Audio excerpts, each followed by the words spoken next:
Hello friends, exercise 5.1 AP का खत्म हो चुका था। हमारा जो चैप्टर है अर्थमेटिक प्रोग्रेशन, इसका एक्सरसाइज 5.1 छोटा सा था, ज्यादा कुछ नहीं कि इसमें से कौन सा एपी में होगा कौन नहीं होगा। उसके लिए जो एक ट्रिक है कि भाई डी का वैल्यू निकाले, यदि सभी डी का वैल्यू इक्वल आए तो वह एपी में होगा, अन्यथा नहीं होगा। ये हमारा खत्म हो चुका था और आज है एक्सरसाइज 5.2 की बारी। अर्थमेटिक प्रोग्रेशन में एक्सरसाइज 5.2 की बारी है। आज हम एक्सरसाइज 5.2 के इंपॉर्टेंट क्वेश्चन का डिस्कशन करेंगे। उसमें से भी इसमें एक्सरसाइज 5.2 में बहुत सारा क्वेश्चन है जो इंपॉर्टेंट है, तो उसमें से हम क्वेश्चन नंबर 5 तक का करेंगे। सिर्फ क्वेश्चन नंबर 5 तक का जो कॉन्सेप्ट है इंपॉर्टेंट है, सबका सब ऑब्जेक्टिव के लिए व्यू से ऑब्जेक्टिव के लिए बहुत ज्यादा इंपॉर्टेंट है, तो आज हम सिर्फ उसी का डिस्कशन करेंगे। अब अगले वीडियो में इसके आगे का डिस्कशन करेंगे। तो आशा है कि आप लोग खुश होंगे, मस्त होंगे और अपने अपने कामों में व्यस्त होंगे और अपने पढ़ाई पे अच्छे से ध्यान दे रहे होंगे, बिकॉज आपके एग्जाम में ज्यादा समय अब बचा नहीं है। तो चलिए शुरू करते हैं क्वेश्चन का discussion. Exercise 5.2 question number 1। Question number 1 जो है 1 नंबर का क्वेश्चन, अगर इसमें बात करें तो इससे पहले वाले वीडियो में मैंने आपको बताया था कि अगर अर्थमेटिक प्रोग्रेशन में किसी भी चीज का वैल्यू ज्ञात करना हो तो उसके लिए ए एन डी और साथ में ए एन, यदि ये सब पता हो तो हम अर्थमेटिक प्रोग्रेशन में किसी भी चीज का वैल्यू आसानी से ज्ञात कर लेंगे। एक्सरसाइज 5.2 का क्वेश्चन नंबर 1 जो है यही है। जैसे कि ए इक्वल टू दिया होगा 5, डी इक्वल टू दिया हुआ 3, एन इक्वल टू दिया हुआ है मान लीजिए 12 और ए एन का वैल्यू निकालने के लिए बोला जा रहा है। यही चीज दिया हुआ एक्सरसाइज 5.1 में। अगर ये सब चीज दिया, ज्यादा कुछ नहीं करना, आपको ए एन का वैल्यू निकालना है तो ए एन का फॉर्मूला लगा दीजिए, A plus N minus 1 into D. A का वैल्यू 5 रखा हुआ है, 5 दे देंगे, प्लस एन का वैल्यू 12 है, 12, उसके बाद माइनस 1 है तो माइनस 1 और डी का वैल्यू 3 है तो 3, ये 5 हुआ, प्लस 12 माइनस 1 करेंगे तो 11 होगा इंटू 3, तो 5 प्लस 33 इक्वल टू 38। ये आ गया वैल्यू। इसमें ज्यादा कुछ नहीं, बस इतना ही करना होता है कि ए का वैल्यू दिया गया है, डी का वैल्यू दिया गया है, एन का भी दिया गया है, तो ए एन निकलना है तो एन का फॉर्मूला लगाएंगे, सब कुछ निकल गया। एक्सरसाइज 5.2 क्वेश्चन नंबर 1 का टोटल यही है। 1 2 3 4 5 जितना भी क्वेश्चन है उसका बस यही करना है। इसमें से जो भी दिया गया होगा उसका फॉर्मूला लगाएंगे या फिर ए एन का फॉर्मूला लगाएंगे, एन पर ही टोटल बन जाएगा। एक्सरसाइज 5.2 में ये है, इसका काम कहानी खत्म। अब हम बात करें क्वेश्चन नंबर 2 की। तो जैसे कि क्वेश्चन नंबर 2 की बात करें, जैसे मान लीजिए एक एपी दिया गया होगा। क्वेश्चन नंबर 2 में मान लीजिए एक एपी दिया गया है, ये 4 है, 8 है, 12 है, 16 है, सो मतलब ये मान लीजिए 48 तक गया है। लास्ट टर्म 48 है, यानी फर्स्ट टर्म अगर बोले फर्स्ट टर्म A1, ये 4 है, A2 8 है, A3 12 है, A4 16 है, इसी तरह से ये 48 तक गया है। ये एक एपी है जो 48 तक गया है लास्ट टर्म, अर्थात ये 48 है। अब इसमें बोल रहा है, इसमें जो होगा 8वां टर्म क्या होगा, 8th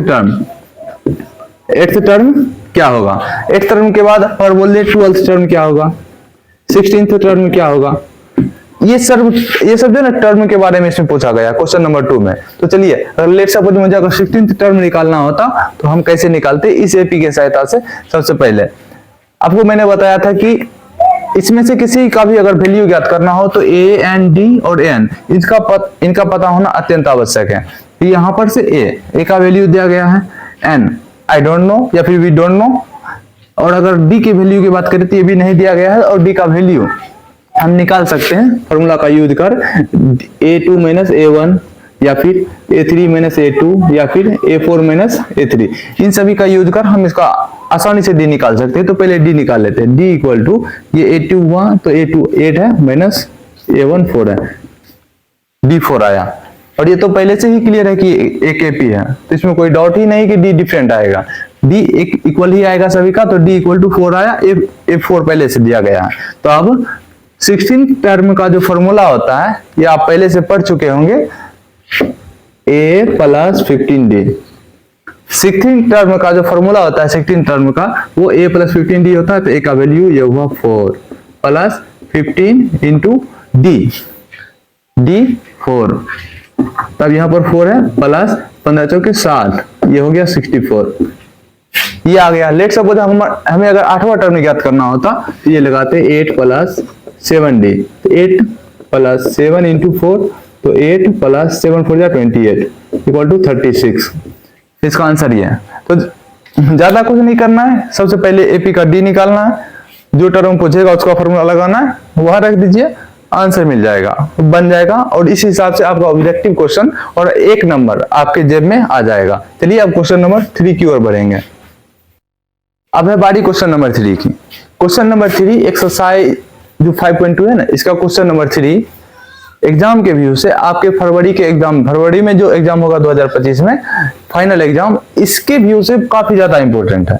एक्सरसाइज 5.2 के क्वेश्चन नंबर 3 से एक ना एक क्वेश्चन आ ही जाता है, ये चाहे आपको 2 नंबर में आए या फिर ऑब्जेक्टिव में आए, लेकिन आ ही जाएगा। और आपको इसे अच्छे से स्टडी करना चाहिए और अच्छे से पढ़ना चाहिए। ये बनाएंगे कैसे, माना कि हम पहले 2 क्वेश्चन का सॉल्यूशन करेंगे, ये एक क्वेश्चन हुआ, ये दूसरा क्वेश्चन है, हम दोनों का सॉल्यूशन करेंगे। तो चलिए बारी बारी से करते हैं।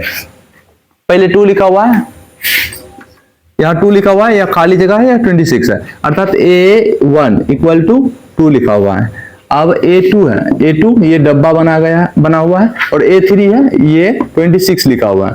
ध्यान से देखिए, A3 26 लिखा हुआ है, तो A1 ध्यान से देखना, A1 अभी A1 2 लिखा हुआ है, तो A1 को 2 ही रहने दीजिए। A2 खाली जगह है, तो A2 इक्वल टू हम सब जानते हैं A प्लस डी होता है इसका फॉर्मूला। A3 इक्वल टू 26 लिखा हुआ है ये, तो A3 equal to A plus 2D होता है, 2D। अब A1 ये खाली जगह, ये दिया गया है 26। अब A3 equal to A plus 2D, A3 का वैल्यू 26 दिया गया है, A का वैल्यू 2 दिया गया है प्लस 2D, तो 2D इक्वल टू हो गया 26 माइनस 2, तो D इक्वल टू हो गया 24/2, काटेंगे 12, D इक्वल टू 12 आया। अब A2 का वैल्यू ज्ञात करना है, तो A2 equal to A plus D होता है, A का वैल्यू यहाँ 2 दिया गया है प्लस 12 ये दिया गया है, ये हुआ 12 और 2 14।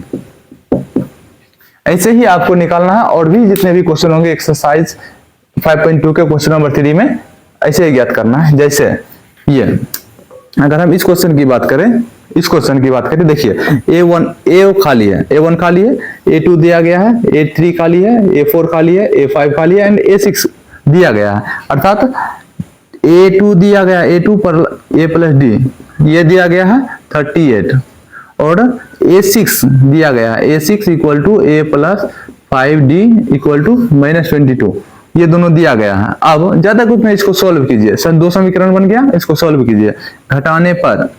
घटाने पर तो साइन चेंज हो जाएगा, और यहाँ भी साइन चेंज, माइनस है तो यहाँ प्लस होगा, ये दोनों खत्म हो जाएगा। ये 5 में से 1 गया तो 4 बचा, माइनस 4D बराबर 22 और 38 करेंगे तो ये मेरे ख्याल से 60 हो जाएगा, ये 60 होगा। अब D इक्वल टू माइनस 15 आ गया, काटेंगे तो माइनस 15 आएगा। अब D equal to minus 15, D का वैल्यू आ गया। अब मुझे A का वैल्यू ज्ञात करना है, तो ज्यादा कुछ नहीं, इस D का वैल्यू इसमें किसी में एक में रख देंगे। अगर हम मान लीजिए A में रख देते, A plus D equal to दिया गया है 38, A equal to 38 minus D हो जाता, तो 38 माइनस 15, तो 38 प्लस 15 हो जाता, तो ये आंसर आ जाता 53। A का वैल्यू निकल गया। अब देखिए A का वैल्यू निकल गया, D का वैल्यू हमारे पास है, A और D, यदि A और D हमारे पास है, सिंपल सा A और D हमारे पास है, अब ज्यादा कुछ नहीं करना, ये जितना भी है A3, A4, A5, A3 का फॉर्मूला होता है A प्लस 2D, A4 का फॉर्मूला होता है A प्लस 3D, और A5 का फॉर्मूला होता है A प्लस 4D। जैसे हम एक का निकाल लेते हैं, 4 का निकाल लेते हैं, तो A का वैल्यू रख देंगे यहाँ पर 53 प्लस 4D, 4 इंटू D का वैल्यू माइनस 15, तो 53 माइनस 60 हो जाएगा इक्वल टू माइनस 7, ये आंसर आ गया। चौथा टर्म ये आ गया, यानी कि मेरे कहने का मतलब है, अब ये जो निकला है ना D और A, इन दोनों का वैल्यू हम इसमें रख देंगे। जैसे ही इसमें रखे तो इन सभी का वैल्यू आ जाएगा। इसी टाइप से आपको एग्जाम में इसका वैल्यू निकालना है, क्योंकि ये क्वेश्चन इंपॉर्टेंट है, इसमें से एक ना एक आएगा है। तो चलिए अब क्वेश्चन नंबर 5 की ओर बढ़ते हैं।